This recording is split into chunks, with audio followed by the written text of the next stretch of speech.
இந்த தியானத்துக்கான தலைப்பு, அவர் நம்மை தெரிந்து கொண்டிருக்கிறார். He has chosen us. He has chosen us. அதற்கான வேத வசனம் எபேசியருக்கு எழுதின நிருபம் 1 அதிகாரம் 4 வசனம். Ephesians chapter 1 verse 4.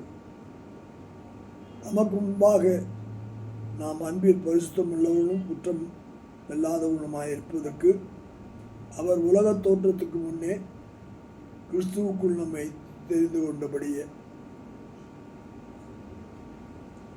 even before the earth could form. ஆங்கிலத்திலே according to the as he has chosen us in him before the foundation of the world, that we should be holy and without blame before him in love.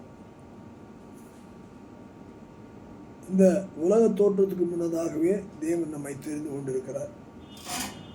ஏனென்றால் நம்முடைய கர்த்தராகிய இயேசு கிறிஸ்து பிதாவினால் இந்த உலகத்திலே நம்மை வாழ வைக்கும்படியாக அவர் வந்து உன்னதங்களிலே ஆவிக்குரிய சகல ஆசீர்வாதத்தினாலும் நம்மை ஆசீர்வதித்திருக்கிறார். இந்த ஆசீர்வாதத்தை கொடுப்பதற்காகத்தான் உன்னதங்களிலிருந்து அவர் இறங்கி வந்து அவர் தெரிந்து கொண்ட மக்களை அவர் வழிநடத்தி அங்கே அவர்களை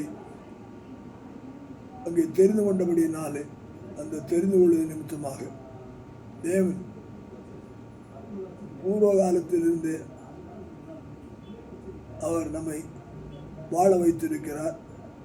அவர் தெரிந்து கொண்டபடியினாலே நாம் உலக தோற்றத்துக்கு முன்னதாகவே தெரிந்து கொள்ளப்பட்டிருக்கிறோம் என்பதை உணர்ந்தவர்களாக ஆதியும் அந்தமுமானவர் நம்மை துவங்கினவர் தேவன் நம்மை முடிக்க கிருபை செய்வாராக.